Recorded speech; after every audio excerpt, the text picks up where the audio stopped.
आज हम भ्रांति के बारे में बात करेंगे। इस संसार में अनेक ऐसी घटनाएं घटित होती हैं जो मनुष्य को अभी तक मालूम नहीं। क्या आप ये विचार करते हैं कि एक बीज में अंकुर का निर्माण कैसे होता है? आप श्वास कैसे लेते हैं? अपना चलन वलन कैसे होता है? अपने मस्तिष्क में कहाँ से शक्ति आती है? आप इस संसार में कैसे आए? ऐसी अनेक बातें हैं। क्या मनुष्य इन सब का अर्थ समझता है?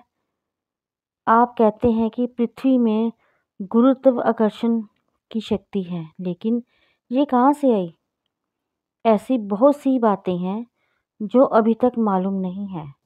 मनुष्य भ्रम में है और इस भ्रम को हटाना जरूरी है। जब तक भ्रम नष्ट नहीं होगा वह बढ़ता जाएगा। इस संसार में मनुष्य की उत्क्रांति के लिए उसके भ्रम का नष्ट होना जरूरी है। कलयुग की विशेषता ये है कि हर चीज़ के मामले में भ्रांति ही भ्रांति है। इंसान इतना बुरा नहीं है जितनी कि ये भ्रांति बुरी है। हर चीज़ में उसे समझ नहीं आता कि ये बात सही है, ये बात सही है। कोई कहता है ये करो, कोई कहता है वो करो, कोई कहता है इस रास्ते जाओ, कोई कहता है उस रास्ते जाओ। तो कौन से रास्ते जाएं? हर मामले में भ्रांति है, पर सबका ज़्यादा धर्म के मामले में भ्रांति है। जो सनातन है वो अनादि है, वो कभी नष्ट नहीं हो सकता क्योंकि वो अनंत है।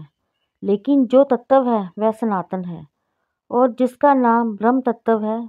इसी ब्रह्म तत्व से सारी सृष्टि की रचना हुई है। इस ब्रह्म तत्व को पाना ही जीवन का लक्ष्य है। अहंकार में चूर होकर खुद को बड़ा बनाने का भ्रम ना पाले तो वैर भाव स्वतः दूर हो जाता है। माया किसी न किसी के रूप में प्राणी को आकर्षित अवश्य करती है। किसी भी प्राणी के पतन का कारण माया मोह का आकर्षण बनता है। मन वह धुरी है जिसके चारों ओर माया का दुष्चक्र घूमता रहता है। माया का झूठा आकर्षण भ्रमित व्यक्तियों के मन को सहज ही अपनी ओर खींच लेने के में सफल होता है।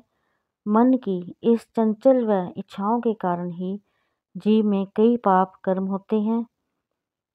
सांसारिक दुखों से लालच में प्राणी माया की प्राप्ति के पीछे दौड़ता है। अज्ञानता के कारण वह ये समझता है कि माया के माध्यम से ही सुख सुविधाएं एवं शांति प्राप्त होती है, जबकि विवेकी व्यक्ति जानता है कि संसारिक सुख समझा जाता है वह क्षण भंगुर है। सच्चा सुख तो आत्मा के मध्य से पाया जाता है। अतः सबसे पहले अपने अंदर के ज्ञान को दूर कर आत्मज्ञान प्राप्त करना चाहिए। हमें ये बात महसूस करनी चाहिए कि शरीर मिथ्य है।